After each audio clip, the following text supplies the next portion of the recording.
Hello students, मेरा नाम doctor Gajendra पुरोहित है और आप देख रहे हैं हमारा यूट्यूब चैनल जहां पर मैं वन शॉट सीरीज मैंने स्टार्ट करी। और ये वन शॉट सीरीज कहीं ना कहीं अगर आप किसी भी एग्जाम की तैयारी कर रहे हैं या आप अपने बेसिक्स को क्लियर करना चाह रहे हैं तो बहुत ही हेल्पफुल है। और इस पर मैंने काफी सारे वीडियोस अपलोड कर दिए हैं ग्रुप थ्योरी पे, तो यार आप आईटी पे जाके मेरे प्रीवियस वीडियोस देख सकते हैं। सुन, आज मैं आपके सामने बताने वाला हूं कि जो क्वोशंट ग्रुप है इसका कंसेप्ट क्या होता है और इस पे बेस्ड कुछ कंसेप्ट्स पढ़ेंगे और साथ में कुछ क्वेश्चंस भी मैं आपको सॉल्व करूंगा ताकि आपके पूरी की पूरी चीजें यहां पे समझ में आए। पर हां, क्वोशंट ग्रुप को समझने से पहले आपको कॉसेट्स को समझना जरूरी है। तो कॉसेट्स का जो मैंने वन शॉट सीरीज है वो इससे जस्ट पहले अपलोड किया है, यार प्लीज आप उसको देख लेंगे तो ये समझने में आपको दिक्कत नहीं होगी। तो सुन, देखिए। हेलो स्टूडेंट्स, अगर आपको इस टाइप के क्वेश्चन करने में दिक्कत आती है तो आप 2 से मल्टीप्लाई और 2 से इसको डिवाइड कर, तो इसके पीछे का जो कंसेप्ट है वो क्या है वो मैं आपको बताने वाला हूं। आप CSIR NET, GATE, IIT JAM exam या MSc एंट्रेंस। तो बात करेंगे सुन क्वोशंट ग्रुप के बारे में। क्वोशंट ग्रुप क्या होता है? Let G be a group and H is a normal subgroup of G, then G by H of all cosets of H in G together with the binary composition defined by this, जहां पर HA into HB is equal to HAB। और यहां पे जो HA आता है वो G by H से आता है और HB भी आता है वो G by H से आता है। मतलब product of two right coset is again right coset. ये बहुत इंपॉर्टेंट थ्योरम होती है, इसका प्रूफ आप किताबों में देख सकते हैं। मैं आपके सामने बताना चाह रहा हूं कि क्वोशंट ग्रुप एग्जैक्टली क्या होता है। जो भी हमारे पास अगर G हमारे पास ग्रुप है और H उसका नॉर्मल सब ग्रुप है तो उसकी जितने भी कॉसेट्स का कलेक्शन होता है वो एक ग्रुप बनाता है और उस ग्रुप को हम यहां पे क्या कहते हैं? क्वोशंट ग्रुप कहते हैं। फॉर एग्जाम्पल, अगर मैं आपके सामने G एक ग्रुप लूं जो कि एलिमेंट आ रहा 1, -1, आयोटा एंड माइनस आयोटा, और H मैंने इसका एक सब ग्रुप लिया 1 एंड -1, राइट। अब मैं देखता हूं कि इसके डिस्टिंक्ट कॉसेट्स कौन कौन से हैं, क्योंकि वैसे भी H जो है वो G का नॉर्मल सब ग्रुप होता है। यहां पे नॉर्मल सब ग्रुप की परिभाषा ये होती है कि जहां पे राइट कॉसेट लेफ्ट कॉसेट के बराबर होता है। अब आप बोलोगे सर ये तो आपने पढ़ा ही नहीं है, तो या भैया इससे पहले वाली जो वन शॉट सीरीज थी जिसमें मैंने कॉसेट्स के बारे में बताया था वहां पे मैंने नॉर्मल सब ग्रुप के बारे में भी बताया, तो प्लीज यार उसको देखना पड़ेगा, है ना। उसको देखोगे तो ये आपको समझने में दिक्कत नहीं आएगी। फिर भी मैं थोड़ा सा आपको आइडिया देने की कोशिश करता हूं। इसमें ये हमारे पास H जो है वो G का एक सब ग्रुप है। अगर मैं इस G के एलिमेंट को H के साथ प्रोडक्ट करता हूं, क्योंकि ये ग्रुप जो है ये मल्टीप्लिकेशन में तो प्रोडक्ट करेंगे, अगर ये ग्रुप हमारे पास एडिशन में होगा तो ऐड करेंगे, राइट। तो मैं इसके हर एलिमेंट को इसके साथ करता हूं, तो यार मैं इधर से करता हूं, है ना, मैं इस साइड से करता हूं, तो ये हमारे पास क्या है? सुन, लेफ्ट कॉसेट देगा, है ना।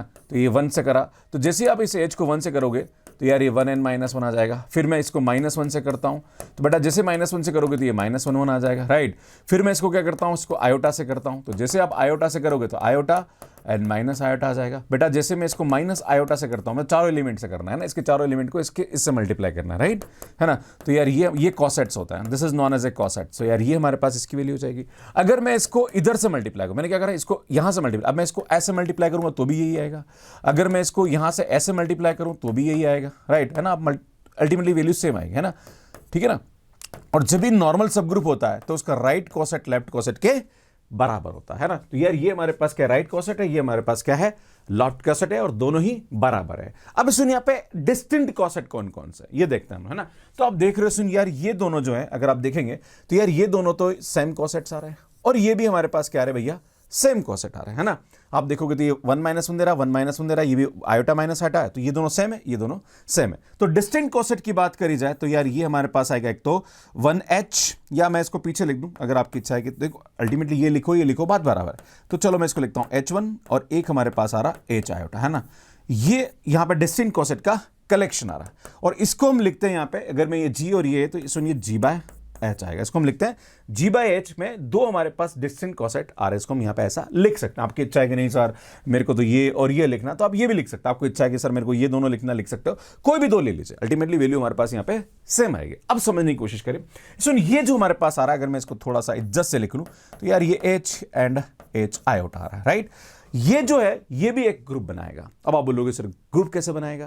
तो यार यहां पे मैं बताता हूं कि अगर हम इसकी केलीज टेबल बनाए तो H और H आयोटा, है ना, H और H आयोटा, और ये मल्टीप्लिकेशन बनेगा, ऑब्वियसली हमारे पास ऑपरेशन मल्टीप्लिकेशन है। बेटा जब H को H से मल्टीप्लाई करते हैं तो यहां पे हमारे पास ये थ्योरम लगेगी। क्लियर है कि अगर दो एलिमेंट हमारे पास जैसे H1 है, आप देखोगे तो ये H1 इंटू H1, तो बेटा ये क्या आ जाएगा, H11 आ जाएगा। और हम जानते हैं ये किसके बराबर होगा, H के बराबर होगा, राइट है ना। तो यार ये हमारे पास H आएगा। अगर मैं इसको इससे मल्टीप्लाई करूं, है ना, तो ये आएगा H² आयोटा। तो जब भी H² H के बराबर ही होता तो ये हमारे पास H आयोटा आ जाएगा, राइट। अगर मैं इसको इसके साथ करूंगा तो ये भी हमारे पास H आयोटा आएगा। बेटा यहाँ पे H आयोटा करेंगे तो क्या आएगा यार, H आयोटा। तो बेटा ये क्या आएगा, H² आयोटा स्क्वायर। तो आप बोलोगे सर आयोटा स्क्वायर -1 हो जाएगा और ये हो जाएगा, तो इसमें H-1 हो जाएगा, राइट। अब H-1 तो भैया H-1 जो होता है वो अल्टीमेटली H1 के बराबर, भाई दोनों सेम ही तो है। तो यार मैं यहाँ पे क्या लिख सकता हूँ, H1 मतलब H ही आ जाएगा। क्लियर है यार। देखो ये ग्रुप हो गया हमारे पास, है ना, ये इसका आइडेंटिटी एलिमेंट हो गया, है ना। हम जानते हैं कि इसका जो इनवर्स है ना, HI का इनवर्स खुद HI हो जाएगा, है ना। तो आप देख रहे हो, सुन, ये हमारे पास क्या हो गया, 2 ऑर्डर का ग्रुप बन गया। और 2 ऑर्डर का जो भी ग्रुप होता है वो Z2 के आइसोमॉर्फिक होता है। तो यार ये किस जैसा हो गया, Z2 जैसा हो गया। क्लियर है। अगर हम देखेंगे तो यार ये कैसा हो जाएगा हमारे पास, Z2 जैसा बन जाएगा। और यही हमारे पास क्या कहलाता है, सुन, क्वोशिएंट ग्रुप कहलाता है। ये आपको समझने की जरूरत है ना। अब यहां पे हमारे पास कंसेप्ट होता है कि इंडेक्स ऑफ ग्रुप, मतलब ऑर्डर क्या होगा इसका, है ना। तो क्वोशिएंट ग्रुप का जो ऑर्डर होता है वो उसमें डिस्टिंक्ट क्वोशिएंट मतलब कह सकते हैं हम लोग, है ना। तो यहां पे हमारे पास 2 एलिमेंट आ रहे हैं तो इसका ऑर्डर हमारे पास क्या आ जाएगा, 2 हो जाएगा। एक तरीका और ये भी हो सकता है कि हम क्या करें, सुन, order of G divided by order of H कर लेंगे ना। तो भैया ऑर्डर ऑफ G हमारे पास 4 आ रहा है, ये 2 आ रहा है, भैया 2 आ जाएगा इसका ऑर्डर। हम ऐसे भी इसको समझ सकते हैं। अब सुन, यहाँ पे कुछ कंसेप्ट्स होते हैं कि अगर हमारे पास कोई ग्रुप जो है वो हमारे पास साइक्लिक है ना, तो इसका जो नॉर्मल सब ग्रुप होगा वो भी हमारे पास साइक्लिक होगा। तो जो G/H होगा वो भी हमारे पास क्या होगा, एक साइक्लिक ग्रुप होगा। ऐसे ही अगर हमारे पास अबिलियन है तो भी हमारे पास जो G/H होगा वो भी क्या होगा, अबिलियन होगा। पर अगर बाई चांस G जो है वो नॉन अबिलियन हो जाए, क्या आ जाए भैया, नॉन अबिलियन हो जाए, तो क्या हमारे पास जो G/H होगा वो अबिलियन आएगा या नॉन अबिलियन आएगा, तो सुन इसके बारे में हम कुछ कह नहीं सकते, है ना। तो मैं आपके सामने एक छोटा सा एग्जांपल देके समझाने की कोशिश करता हूं कि यार एग्जैक्टली हमारे पास यहां पे क्या होता है। खैर मुझे लगता है आपको क्वेश्चन के बारे में समझ में आ गया होगा कि क्वेश्चन ग्रुप एग्जैक्टली होता क्या है, राइट, है ना। ठीक है, अब इधर देखिए, सुन, यहाँ पे एक और चीज बताना चाह रहा हूं यहाँ पे कि पर आपको एक चीज समझने की जरूरत है कि जब भी हम क्वेश्चन ग्रुप की बात करेंगे तो वो नॉर्मल सब ग्रुप के साथ ही डिफाइन होता है ना। अगर नॉर्मल सब ग्रुप नहीं बन रहा है तो हम यहाँ पे क्वेश्चन ग्रुप की बात नहीं कर सकते। क्लियर है, नॉर्मल सब ग्रुप होना अति आवश्यक है ना। अदरवाइज हम यहाँ पे बात नहीं कर पाएंगे क्वेश्चन ग्रुप के बारे में। क्लियर है। जैसे मैं आपके सामने एक और ग्रुप बताता हूं कि मान लीजिए एक कोई ग्रुप हमारे पास है जो कि Q8 टाइप का है ना, इसको हम Q8 ले लेते हैं, है ना, जो कि हमारे पास आ रहा है +-1 + iota +-J and +-K, right.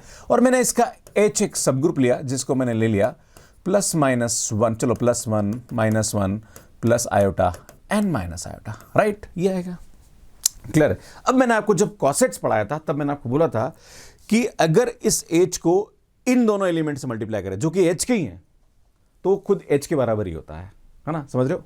मतलब ये हुआ कि अगर आप H को 1 से मल्टीप्लाई करोगे, H को -1 से मल्टीप्लाई करोगे, H को I से मल्टीप्लाई करोगे, H को -I से मल्टीप्लाई करोगे, भैया ये H के बराबर ही आएगा, है ना, क्योंकि ये H का ही एलिमेंट है ना, समझ रहे हो। तो यार ये ध्यान देने की जरूरत है। इसका मतलब 1H इसके बराबर होगा, H-1 इसके बराबर होगा एंड HI इसके बराबर होगा, है ना। ये मैंने सब प्रीवियस क्लास को भी आप देख सकेंगे, वहां समझ में आएगा H- आयोटा, राइट।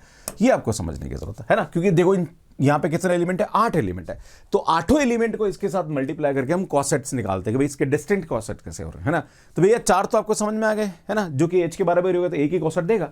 अब बात करते हैं, सुन, इसको J से मल्टीप्लाई करते हैं। किससे मल्टीप्लाई करते हैं, सुन, J से मल्टीप्लाई करते हैं। मैं क्या करता हूँ, J.H करता हूँ। बेटा जब J से मल्टीप्लाई करेंगे तो यार ये हमारे पास क्या आएगा, J आएगा, ये -J आएगा, है ना, दिख रहा है। और इसमें जब J करेंगे तो J.I आप क्या करेंगे भैया, J.I आएगा। तो J.I जो होता है वो -K के बराबर होता है। तो बेटा ये क्या आ जाएगा, -K हो जाएगा। और जब इससे करेंगे तो ये +K हो जाएगा, राइट, है ना। ये आपको ध्यान देने की जरूरत है। इसी प्रकार से जब आप इसको उल्टा मल्टीप्लाई करोगे तो ये -K हो जाएगा और ये K हो जाएगा, है ना। तो कोई फर्क नहीं पड़ता, अल्टीमेटली सेट तो ये आएगा हमारे पास, है ना। इसी टाइप से जब आप -J से मल्टीप्लाई करोगे तो बेटा -J से भी यही आएगा, है ना। ये -J आ जाएगा, ये +J आ जाएगा, ये K आ जाएगा, ये -K आ जाएगा भैया, है ना। इसी टाइप से आप जब इसको इससे करेंगे तो यार ये बात यही आएगी, राइट। इसी प्रकार से जब आप बात करेंगे यहाँ पे हमारे पास K के साथ, है ना, अगर मैं आपसे बोलूँ कि K से मल्टीप्लाई करें तो बेटा जब K से इसको मल्टीप्लाई करेंगे तो यार ये हमारे पास क्या आएगा, K आएगा, है ना, ये आएगा -K। अब इस K को मैं I से मल्टीप्लाई करेंगे तो जो K.I आएगा वो हमारे पास किसके बराबर आएगा, J के बराबर आएगा, J। और सुन यहाँ पे हम करेंगे K.-I तो -J के बराबर आ जाएगा, राइट। इसको आप जब पीछे से मल्टीप्लाई करोगे तो ये -J और ये +J हो जाएगा, बात बराबर है ना। तो कोई टेंशन वाली बात नहीं है ना। तो यार यहाँ पे हमारे पास अगर डिस्टिंक्ट कॉसेट की बात करी जाए तो यार अगर हम बात करें तो यहाँ पे एक तो जो H है वो किसके बराबर आएगा, 1 -1 I एंड माइनस आई है ना, ये भी हमारे पास ऐसे ही आएगा, ये भी हमारे पास ऐसे ही आएगा, ये भी हमारे पास आएगा। तो अगर हम बात करें यहाँ पे कि डिस्टिंक्ट कॉसेट कौन कौन से आ रहे हैं, तो यार एक तो ये चारों मिलके एक ही कॉसेट एक ही दे रहे हैं हमारे पास, है ना, और ये चारों मिलके भी एक ही दे रहे हैं। आप देखो यार ये सब एक ही तो है, समझ रहे हो, है ना। इसी टाइप से माइनस के साथ करेंगे ना तो भी वो की कहानी आएगी, है ना। भैया माइनस के साथ करेंगे ना तो ये माइनस के, ये माइनस जे और ये जे आ जाएगा, है ना, और यहाँ पे एच माइनस के आएगा। तो आप देखोगे सुन यहाँ पे हमारे पास जो डिस्टिंक्ट कॉसेट आएंगे वो हमारे पास दो ही आएंगे, है ना। कौन कौन से आएंगे, एक ही आएगा। तो यहाँ पे जब हम बात करेंगे Q8/H का कॉसेट का कलेक्शन देखें, अब आप यहाँ पे आपके पास पॉसिबिलिटी है ना, मैं ऐसा लिख दूं H और दूसरा लिख दूं मैं यहाँ पे JH, है ना, या एच जे जो भी आपको लिखना है। चलो मैं इसको एच जे लिख देता हूँ, बात बराबर है ना, क्योंकि जे एच जे के बराबर होता है, नॉर्मल सब ग्रुप होता है ना। तो सुन यहाँ पे हमारे पास क्या आएगा, एच जे आ जाएगा, है ना। आपकी इच्छा है कि नहीं सर मैं एच के साथ माइनस एच जे कर सकता हूँ, कर सकते हो। आपको लगता है नहीं सर एच के साथ मैं एच के करना चाहता हूँ, कर सकते हैं। आपको लगता है कि एच के साथ मैं एच माइनस के करना चाहता हूँ, तो कोई भी दो लिख सकते हैं, है ना। और ये भी हमारे पास क्या बनाएंगे, एक ग्रुप बनाएंगे। आपकी इच्छा है कि सर कैसे ग्रुप बनाएंगे, करके दिखा दो, है ना। तो यार जब आप इसको बनाएंगे यहाँ पे, तो यार ये हमारे पास क्या आएगा, ये एच आएगा, ये एच जे आएगा, ये एच आएगा, ये एच जे आएगा, और मल्टीप्लिकेशन देंगे यहाँ पे, है ना। जब इसके साथ करेंगे तो एच आएगा, जब इसके साथ करेंगे तो एच स्क्वायर जे मतलब एच जे आ जाएगा, जब इसके साथ इसको करेंगे तो ये एच आएगा, एच जे आएगा, जब इसके साथ करेंगे तो सुन यहाँ पे क्या आएगा, एच स्क्वायर जे स्क्वायर आएगा ना। तो ये तो एच हो जाता है, जे स्क्वायर की वैल्यू -1 हो जाती है। तो बेटा -1h किसके बराबर, एच के बराबर ही होता है, तो ये हो जाएगा। तो बेटा ये हमारे पास होता है जो कि Z2 का आइसोमॉर्फिक होता है। तो आप देख रहे हो जो Q8 है वो हमारे पास एक नॉन अबिलियन ग्रुप है, पर इसका जो क्वोशिएंट ग्रुप है वो हमारे पास यहां पे क्या आ रहा, अबिलियन भी आ रहा और साइक्लिक भी आ रहा, राइट। तो यार यहां पे एक काउंटर एग्जांपल की तरह काम करता है कि जब भी हमारे पास कोई भी ग्रुप नॉन अबिलियन है तो उसका जो क्वोशिएंट ग्रुप है वो हमारे पास अबिलियन भी हो सकता है और नॉन अबिलियन भी हो सकता है। इट्स डिपेंड्स कि हमारे पास क्या होने वाला है, क्लियर है। तो यार ये काउंटर एग्जांपल की तरह काम करता है। पर हां, अगर कोई भी ग्रुप अबिलियन है या साइक्लिक है तो उसका जो क्वोशिएंट ग्रुप होता है वो अबिलियन और साइक्लिक 100% होता है, बट कन्वर्स में not be true, right. And this is the counter example, है ना। तो यार ये आपको समझने की जरूरत है, क्लियर है, बड़ा इंपॉर्टेंट कंसेप्ट है। और इसमें मैं आपको फिर से बताना चाह रहा हूं कि जो G/H है, तो H जो होता है वो G का नॉर्मल सब ग्रुप होता है, तभी हम ये सब बातें कर सकते हैं। नॉर्मल सब ग्रुप नहीं होगा तब हम बात नहीं कर सकते। एक और चीज होती है कि क्वेश्चन ग्रुप में पूछा जाता है कि जो क्वेश्चन ग्रुप है उसकी आइडेंटिटी एलिमेंट क्या होता है। तो उसमें जो भी नीचे बन रहा है ना वही इसका आइडेंटिटी एलिमेंट होता है। तो यहाँ पे जो H होगा वो क्या होगा, इसका आइडेंटिटी एलिमेंट, देखो आप, है ना। तो क्वेश्चन ग्रुप के अंदर जो हमारे पास नॉर्मल सब ग्रुप जो हम लेके चलते हैं वो एज ए आइडेंटिटी काम करता है यहाँ पे, राइट। ये भी आपको ध्यान देने की जरूरत। अब बात करिए सुन मैंने यहाँ पे मल्टीप्लिकेशन के बारे में। अगर आपके मन में सवाल उठे कि गुरुजी एडिशन की बात होती तो क्या करेंगे यार, है ना। जैसे मैं आपके सामने एक ग्रुप लूं, यहाँ पे मान लीजिए मैंने एक ग्रुप लिया और ये ग्रुप लिया मैंने Z, है ना। भैया Z हमारे पास कैसा होता है यार, याद है ना, 0 1 2, है ना, ये आता है हमारे पास -1 -2, राइट। ये हमारे पास एक ग्रुप है जो कि एडिशन में ग्रुप बनाता है, राइट, एडिशन बनाता है। अगर मैं आपके सामने यहाँ पे ले लूँ 2Z, है ना, तो 2Z जो होता है वो Z का सब ग्रुप होता है और नॉर्मल सब ग्रुप भी होता है ना। जितने भी 2Z 3Z 4Z 5Z ये सब के सब क्या होते हैं भैया, नॉर्मल सब ग्रुप होते हैं, क्लियर है। तो यार 2Z हमारे पास कैसा होता है बेटा, ये होता है हमारे पास -4 -2 0 2 4, ये होता है हमारे पास, राइट। अगर हम बात करें यहाँ पे, अगर आपको मैंने क्या बोला था, सुन, इस 2Z के अंदर इसके एलिमेंट को हम क्या करते हैं, ऐड करते हैं ना। तो 2Z के अंदर मैं क्या करता हूँ बेटा, एक बार 1 को ऐड करता हूँ। भाई 0 को ऐड करेंगे तो 2Z ही आएगा, है ना। चलो इसको 0 को ऐड कर लेते हैं ना बेटा। जब इसको अंदर 0 को ऐड करेंगे तो यार अल्टीमेटली 2Z ही आ जाएगा, कोई फर्क पड़ने वाला है नहीं, है ना। तो कोई फर्क पड़ने वाला नहीं। और चूंकि ये ग्रुप हमारे पास एडिशन में, इसलिए हम ऐड कर रहे हैं। इससे पहले जो हमारे पास ग्रुप बन रहा था वो मल्टीप्लिकेशन का बन रहा था, तो वहां पर हम मल्टीप्लाई कर रहे थे ना। ये थोड़ा समझने की जरूरत है। अब हम क्या करते हैं बेटा, यहाँ पे 2Z + 1 कर लेते हैं बेटा। इसको मैं एक जोड़ देता हूं। जब आप इसको एक जोड़ेंगे तो यार जैसे आप इसमें एक जोड़ेंगे तो बेटा ये हमारे पास क्या आएगा, -3 -1 1 3 एंड ये हमारे पास 5, बेटा ये हमारे पास एलिमेंट आते हैं, है ना। और जब आप इसको ऐसे मल्टीप्लाई करोगे तो भी यही आएगा भैया, कोई फर्क नहीं पड़ने वाला, है ना। अगर मैं करता हूँ 2Z + 2, बेटा इसमें एक और ऐड कर लेते हैं, या 2Z में 2 ऐड करेंगे तो बेटा जैसे इसको ऐड करेंगे तो ये -2 हो जाएगा, ये 0 हो जाएगा, ये 2 हो जाएगा, ये 4। तो यार ये हमारे पास क्या आएगा बेटा, 2 + 2Z, और एग्जैक्टली ही तो हमारे पास 2Z के बराबर ही आ रहा है। तो अगर आपसे बात करी जाए कि इसके डिस्टिंक्ट कॉसेट्स कितने आएंगे, तो बेटा 2 कॉसेट आएंगे, एक तो ये आएगा और एक ये आएगा। समझ में आ रहा कि नहीं आ रहा, है ना। एक तो 2Z आएगा और एक 2Z + 1 आएगा, है ना। तो 2Z और 2Z + 1 बात करें, है ना। अगर मैं बात करूं यहाँ पे Z/2Z के, तो इसकी जो कॉसेट्स आएंगे डिस्टिंक्ट वो क्या आएंगे, एक तो 2Z आएगा, एक हमारे पास 2Z + 1 आएगा, है ना। आप बोलोगे सर 2Z और 1 + 2Z, भैया लिख सकते हो, कोई फर्क नहीं पड़ता, है ना। अब ध्यान देने की जरूरत, चूंकि हमारे पास यहाँ पे ग्रुप एडिशन में बन रहा है, तो यहाँ पे हमारे पास एडिशन में जो प्रॉपर्टी होती है वो ये वाली यूज होती है ना, sum of 2 right coset is again right coset, है ना। ठीक है, तो यार यही हम यहाँ यूज करेंगे। तो अगर मैं इसकी कैलीज टेबल बनाऊं तो भैया ये आएगा 2z प्लस 1 है ना, ये आएगा 2z, ये आएगा 2z प्लस 1 और हम यहाँ पे क्या लगा रहे हैं भैया, एडिशन लगा रहे हैं। तो 2z को 2z से ऐड करोगे तो ये h ही एक तरह से देखा जाए, तो जब ऐड करेंगे यहाँ पे है ना, यहाँ पे मैं स्टूडेंट एडिशन लगा रहा हूँ, माफी चाहूंगा स्टूडेंट, यहाँ पे मैं एडिशन, इसमें यहाँ पे मैं एडिशन लगाऊंगा तो 2z प्लस 2z हमारे पास क्या जाएगा, 2z होगा, 2z प्लस 2z प्लस 1 है ना, तो बेटा क्या आएगा 2z प्लस 1, मतलब यूं समझ लीजिए आप कि 2z प्लस 0 है ना एंड प्लस 2z प्लस 1, तो बेटा ये कितना आएगा, ये आएगा 2z प्लस 0 प्लस 1, तो अल्टीमेटली तो 2z प्लस 1 ही हो जाएगा भैया, है ना। इसी टाइप से जब इसको इससे करेंगे तो बेटा ये भी हमारे पास 2z प्लस 1 आएगा। अब ये कितना आएगा 2z प्लस 1, 2z प्लस 1, तो 2z प्लस 2 हो जाएगा, और 2z प्लस 2 हमारे पास किसके बराबर हो रहा है बेटा, 2z के बराबर, तो ये हमारे पास आइडेंटिटी एलिमेंट बन जाएगा बेटा, ये भी हमारे पास ग्रुप बन जाएगा, और ये ग्रुप किसका आइसोमॉर्फिक होगा बेटा, Z2 का आइसोमॉर्फिक हो जाएगा, राइट।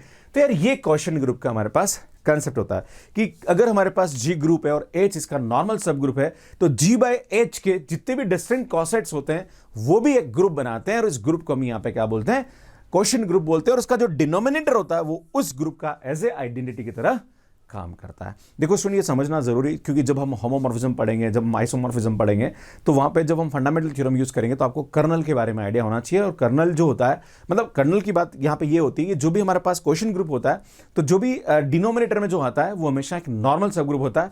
तो आपको किसी भी ग्रुप के नॉर्मल सब ग्रुप के बारे में आइडिया होना जरूरी कि हाँ उसके नॉर्मल सब ग्रुप क्या क्या होता है। मैं छोटा सा आपको एग्जाम्पल देना चाहूंगा, है ना, कि जैसे एक बात करी जाए कि K4 क्लिन्सफोर ग्रुप की बात करी जाए, तो क्लिन्सफोर ग्रुप हमारे पास क्या होता है यार, अगर हम बात करें identity A B and AB, है ना, ये होता है। एक हमारे पास ऐसा ही ग्रुप होता है Z4, जो कि ये हमारे पास अबिलियन होता है बट साइक्लिक नहीं होता है ना। ये हमारे पास कैसा होता है यार, 0 1 2 3 है ना, ये हमेशा एडिशन मॉडुलो 4 में ग्रुप बनाता है।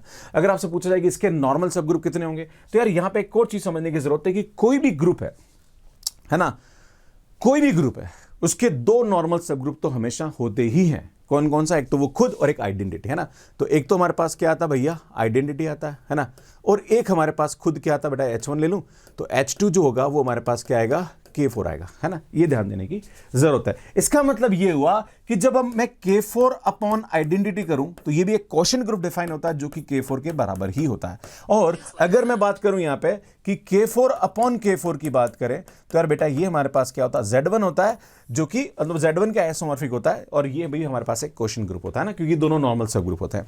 अब इसके अलावा जो भी नॉर्मल सब ग्रुप हमारे पास आते हैं, जैसे मैं बात करूं आइडेंटिटी A, है ना, एक होता है हमारे पास आइडेंटिटी B, है ना, और एक होता है हमारे पास आइडेंटिटी AB, है ना। तो ये तीन हमारे पास और अलग नॉर्मल सब ग्रुप आते हैं, H3 H4 एंड H5, है ना। तो यार यहाँ पे टोटल हमारे पास 5 नॉर्मल सब ग्रुप होते हैं, है ना, और इन 5 के कॉरस्पॉन्डिंग हम यहाँ पे हमारे पास क्या मिल जाते हैं, क्वेश्चन ग्रुप मिल जाते हैं। क्लियर है। अगर हम बात करें Z4, तो Z4 के हमारे पास जो सब ग्रुप होते हैं वो कितने होते हैं वो समझने की जरूरत है।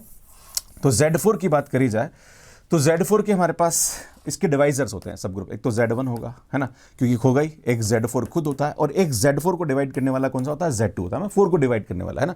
तो एक तो ये नॉर्मल सब ग्रुप होता है, एक ये होता है और एक ये होता है, राइट। तो इसका क्वेश्चन ग्रुप क्या होगा, Z4 अपॉन Z1, जो कि खुद Z4 का आइसोमॉर्फिक होता है।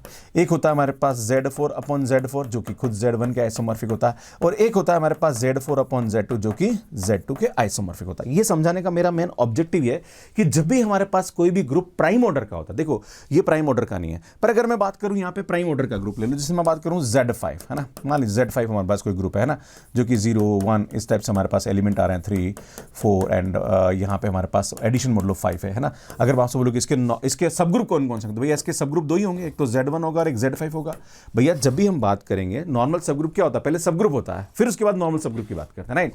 तो हमारे पास यहाँ पे जो क्वोशिएंट ग्रुप होगा वो क्या होगा, या तो हमारे पास Z5 अपॉन Z1 होगा, या फिर हमारे पास Z5 अपॉन Z5 होगा, राइट। और ये हमेशा Z5 के आइसोमॉर्फिक होता है, ये हमेशा Z1 के आइसोमॉर्फिक होता है। सो यहाँ पे दो ही हमारे पास क्वेश्चन ग्रुप मिलेंगे, एक तो ये मिलेगा, एक ये मिलेगा, इसके अलावा क्वेश्चन ग्रुप नहीं मिलता है, क्योंकि जो Z5 होता है वो हमारे पास क्या होता है, एक सिंपल ग्रुप होता है, उसके दो ही नॉर्मल सब ग्रुप होते हैं, जिसको हम क्या बोलते हैं, इम्प्रॉपर नॉर्मल सब ग्रुप, या हमारे पास बात करी जाए तो ट्रिवियल नॉर्मल सब ग्रुप, है ना। तो यार ये दोनों हमारे पास ट्रिवियल नॉर्मल सब ग्रुप होते हैं, इसका कोई भी non trivial normal sub group नहीं होता है, इसलिए क्वेश्चन ग्रुप से ये दो मिलेंगे। अगर कोई आपसे बोले कि Z5 अपॉन Z2, है ना, कि यार ये नॉर्मल सब ग्रुप है तो इसका ऑर्डर क्या होगा, तो भैया पहली बात तो नॉर्मल सब ग्रुप होता ही नहीं है, गेटिंग माय पॉइंट। तो इसके बारे में हम डिस्कस भी नहीं कर सकते हैं। क्लियर? तो यार ये सब चीजें मुझे आप सभी को बतानी थी। तो यार ये क्वेश्चन ग्रुप मैंने आपके सामने जो बताया, सब एग्जांपल यहाँ पे लिखे हुए हैं, इसको समझ सकते हैं। सुन, इंपॉर्टेंट रिजल्ट की बात करी जाए, पहला रिजल्ट क्या बोल रहा है कि every question group of abelian group is abelian. मैंने बताया था अगर कोई भी ग्रुप अबिलियन है तो उसका क्वेश्चन ग्रुप भी अबिलियन होता है, बट कन्वर्स में not be true, and Q8 is the example. इसी टाइप से बात करी जाए कि कोई भी ग्रुप अगर साइक्लिक है तो उसका क्वेश्चन ग्रुप भी साइक्लिक होता है। जैसे मैं आपके सामने बोलूं कि Z10 है तो इसका क्वेश्चन ग्रुप हम लें Z10 अपॉन Z2 ले, है ना, क्योंकि Z2 भी इसका नॉर्मल। यहां ध्यान देने की जरूरत है कि अगर हमारे पास कोई भी ग्रुप साइक्लिक है तो उसका सब जितने भी सब ग्रुप होते हैं वो सब के सब हमारे पास यहां पे क्या होते हैं, नॉर्मल सब ग्रुप होते हैं ना। साइक्लिक है तो सब ग्रुप उसके क्या हो जाएंगे, नॉर्मल हो जाएंगे, है ना। Z2 भी होगा, Z5 भी होगा, ये सब नॉर्मल सब ग्रुप होंगे ना। तो इसके कॉरस्पॉन्डिंग अगर मैं यहां बात करूंगा तो ये Z5 के बराबर आएगा, राइट, है ना। तो ये ध्यान देने की जरूरत है। क्लियर है कि Z10 upon Z2 is equal to Z5, और ये अगर साइक्लिक है तो ये भी हमारे पास क्या आ जाएगा, साइक्लिक आ जाएगा, राइट। ये ध्यान देने की आवश्यकता। पर इसका काउंटर जो कन्वर्स है वो ट्रू नहीं होता है। अगर मैं आपके सामने बात करूं S3, है ना, देखो जितने भी S3 है, या हम बात करें S4 है, या हम बात करें S5 है ना, और भी हम बात करें यहाँ पे S6 है ना, S7 है, ये थोड़ा सा समझ लें क्योंकि S4 बड़ा इंपॉर्टेंट एग्जांपल होता है यहाँ पे, है ना। इसमें जब हम बात करें S3 के तो इसके हमारे पास 3 नॉर्मल सब ग्रुप होते हैं, एक तो आइडेंटिटी, एक होता है A3, एक होता है S3। अगर मैं S5 की बात करें तो यहाँ पे होता है हमारे पास आइडेंटिटी, एक होता है हमारे पास A5, एक होता है हमारे पास S5। अगर इसकी बात करी जाए तो सुन, यहाँ पे हमारे पास होता है आइडेंटिटी, यहाँ पे होता है हमारे पास A6, यहाँ पे होता है हमारे पास S6। इस टाइप से हम इसकी बात करें तो यहाँ पे हमारे पास होता है आइडेंटिटी, A7 एंड S7। सुनिए ऑल्टरनेटिंग ग्रुप होता है। अगर आपको नहीं पता है तो IIT पे जाके मेरे परमुटेशन की वीडियोस को देख सकते हैं। पर सुन, जो S4 होता है यहाँ पे थोड़ी गड़बड़ हो जाती है। यहाँ पे 4 नॉर्मल सब ग्रुप होते हैं हमारे पास। कितने होते हैं? एक तो आइडेंटिटी होता है, एक K4 होता है, एक A4 होता है, और एक हमारे पास S4 होता है। तो यहाँ पे 4 क्वेश्चन ग्रुप मिलेंगे। बाकी सब जितने भी हमारे पास SN होते हैं उसमें 3 ही हमारे पास क्वेश्चन ग्रुप मिलते हैं, पर जो S4 होता है यहाँ पे 4 क्वेश्चन ग्रुप मिलता है ना। तो थोड़ा सा आप ध्यान देना। और ये जो ग्रुप है ये हमारे पास क्या होता है, नॉन अबिलियन होता है। अगर मैं बात करूं S5 के बारे में, है ना, तो S5 अपॉन A5 की बात करें, है ना, ठीक है, तो यार ये क्या होगा बेटा, Z2 का आइसोमॉर्फिक होता है। पर हम जानते हैं कि जो S5 होता है ये क्या होता है, नॉन अबिलियन ग्रुप होता है। पर फिर भी ये हमारे पास क्या दे रहा है, साइक्लिक दे रहा है, राइट। तो कन्वर्स में not be true of the 1 and 2। Clear है ना। ये बोल रहा है कि साइक्लिक है तो हमारे पास जो क्वेश्चन ग्रुप होगा वो साइक्लिक होगा, पर कन्वर्स में नॉट बी ट्रू, क्योंकि क्वेश्चन ग्रुप साइक्लिक है पर ग्रुप हमारे पास साइक्लिक नहीं है, right. This is very important. एक और बात समझने की जरूरत है कि if H is normal sub group of finite group G, then G by H का जो होगा वो order of G upon order of H हो जाता है ना। If G is simple group का मतलब क्या होता है, जिसके 2 ही नॉर्मल सब ग्रुप हो, ये होते खुद हो और एक आइडेंटिटी, है ना। इसके अलावा कोई दूसरा प्रॉपर नॉर्मल सब ग्रुप नहीं होता है, तो वो हमारे पास क्या कहलाता है, सुन, सिंपल ग्रुप होता है। उस वाले केस में इसके 2 ही क्वेश्चन ग्रुप होते हैं। G is group such that G by ZG is cyclic, then G must be abelian। सुनिए बहुत अच्छा कॉन्सेप्ट है कि अगर G upon centre of G की बात करी जाए, सुनिए यहाँ पे सेंटर को समझने की जरूरत है। अगर आपको सेंटर के बारे में आइडिया नहीं है तो यार मेरे IIT पे जाके सेंटर की 1 शॉट सीरीज भी हमने यहाँ पे अपलोड कर दी, तो आप वहां जाके देख लेना। तो सेंटर समझना बहुत जरूरी है ना। तो सेंटर वो एलिमेंट का कलेक्शन होता है जो ग्रुप के सभी एलिमेंट के साथ क्या करता है, कम्यूट करता है ना। अब जैसे मैं आपके सामने एक एग्जाम्पल लेता हूँ, राइट, एग्जाम्पल लेते हैं, सुन Q8 ले, और एक हम यहाँ पे क्या ले लें बेटा, S3 ले लें, और एक हम ले लें यहाँ पे Z4, राइट। समझने की कोशिश करते हैं, है ना। इसमें जो Q8 होता है इसके सेंटर में 2 ही एलिमेंट्स आते हैं। कौन जाता है भैया, 1 एंड -1, राइट।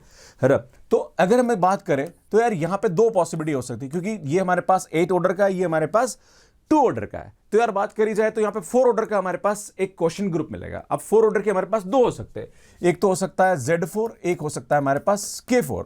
बच्चे कंफ्यूज होते हैं, सर K4 होगा Z4 होगा। तो यहां पे यह समझने की जरूरत है कि अगर हमारे पास ग्रुप जो है वो नॉन अबिलियन है, क्या है, नॉन अबिलियन है, ठीक है, तो उस वाले केस में हमारे पास जो ये आएगा वो K4 के बराबर आएगा ना, वो Z4 के बराबर नहीं आएगा। क्यों? अगर ये Z4 के बराबर आ गया, अगर ग्रुप का सेंटर ग्रुप के साथ क्वेश्चन ग्रुप ले और वो अगर Z4 के बराबर मतलब साइक्लिक ग्रुप के बराबर आए, इसका मतलब 100% Q8 क्या होना चाहिए, अबिलियन होना चाहिए। But here Q8 is not abelian, so that's why it is not isomorphic to Z4। वो हमारे पास K4 के जैसा होगा, ये समझने की जरूरत है। बच्चे यहां कंफ्यूज हो जाते हैं, है ना। अगर हम बात करें S3 के बारे में तो सुन, यहां पे हमारे पास सेंटर जो होता है वो आइडेंटिटी आता है, तो यार ये तो वैसे भी S3 के बराबर ही होगा, है ना। देखो यहाँ भी पॉसिबिलिटी हो सकती है, आप बोलोगे सर S3 अपॉन आइडेंटिटी लें तो सर ये Z6 भी तो हो सकता है, पर हमें समझने की जरूरत है अगर Z6 हो गया मतलब साइक्लिक तो उस वाले केस में S3 अबिलियन होना चाहिए, बट S3 हमारे पास नॉन अबिलियन, दैट्स व्हाई वो हमारे पास S3 के बराबर होगा। अब बात करेंगे सुनिए यहाँ पे Z4 के बारे में, जो कि मैं आपको बताना चाह रहा हूं, उसका जो सेंटर होता है वो Z4 ही होता है, और वो हमारे पास क्या होता है सुन Z1 के बराबर होता है, और हम जानते हैं कि Z1 तो वैसे भी हमारे पास साइक्लिक होता है, इसका मतलब 100% Z4 जो होगा वो क्या होगा, एक अबिलियन ग्रुप होगा, राइट। तो दिस इज द कंसेप्ट जो कि आपको समझने की आवश्यकता है।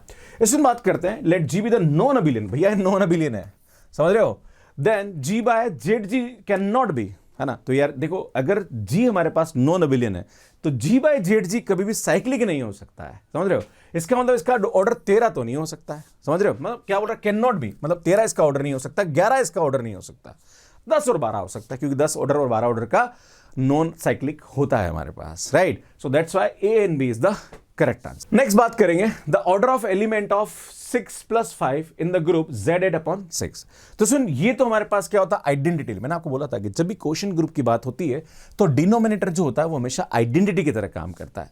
तो आपको इसका ऑर्डर निकालना, मतलब भैया आपको 5 का ऑर्डर निकालना, अरे ये तो आइडेंटिटी वैसे भी है ना, तो 5 को मतलब 5 का जो ऑर्डर है वो Z8 में कितना होगा, है ना, मतलब कितनी बार हम इसको ऐड करें कि यार हमारे पास Z8 की आइडेंटिटी एलिमेंट देते हैं, क्लियर है। तो यार हम 5 को 2 बार करेंगे 10 आएगा, 3 बार करेंगे 15, 20, है ना, 20 तो 8 की टेबल में नहीं आता है, 25 ले, 30 ले, 35 ले, 40 पे आ जाएगा, है ना। तो कितनी बार ऐड हमने किया, 8 बार ऐड किया ना। तो सुन इसका जो ऑर्डर होगा वो हमारे पास क्या आ जाएगा, 8 आ जाएगा, राइट। खैर हमारे पास ऑप्शन में अवेलेबल नहीं है, सो 8 इज द, इसको आप ऐड कर लीजिए और 8 हमारे पास यहां पे क्या आ जाएगा, इसका आंसर हो जाएगा, क्लियर है। इस तरह से हम यहां पे इसको करते हैं। सो नेक्स्ट क्वेश्चन देखिए, the order of quotient group of Z/50Z क्या होगा। तो मैंने आपको बताना चाहता हूं कि Z/NZ जो होता है वो हमेशा Zn के आइसोमॉर्फिक होता है ना, ये ध्यान देने की जरूरत है। तो भैया ये जो होगा ये हमारे पास क्या आ जाएगा, Z50 के आइसोमॉर्फिक हो जाएगा, और Z50 का जो ऑर्डर होता है वो हमारे पास क्या होता है भैया, 50 होता है, राइट। तो यार बी ऑप्शन हमारे पास यहां पे क्या जाएगा, करेक्ट हो जाएगा। ऐसा नहीं कि गुरुजी इसका तो ऑर्डर इनफाइनाइट है, नहीं ये तो 50 है तो इनफाइनाइट अपन 50, बच्चे गलती कर देते हैं ना, ध्यान देने की जरूरत है, क्लियर है। सो सुन इस तरह से इस क्वेश्चन को हम यहाँ पे करते हैं। सुन यार ये क्वेश्चन कमेंट बॉक्स के लिए इसको सॉल्व करने में आपको कितना टाइम लगा प्लीज कमेंट करके जरूर बताइए। ये जो सीरीज है ये फाउंडेशन टाइप की सीरीज है, अगर आप किसी भी एग्जाम की तैयारी कर रहे हैं या आप BSc कर रहे हैं, आपके कंसेप्ट क्लियर नहीं है ना यार, यहाँ अटेंड करो, मजा आएगा तुम्हारे को, क्लियर है। और अगर आप by chance IIT JEM, CSIR NET, GATE और किसी भी एग्जाम की तैयारी कर अपने बेसिक्स को अच्छा करना चाह रहे हैं, IIT JEM वालों के लिए बहुत हेल्पफुल है, और जो गेट और CSIR नेट की तैयारी कर रहे हैं उनके फाउंडेशन के लिए बहुत अच्छी बुक है। इस बुक को आप Amazon से बाय कर सकते हैं, इसका लिंक आपको डिस्क्रिप्शन में मिल जाएगा। आप सभी का बहुत बहुत धन्यवाद, थैंक यू, बाय बाय।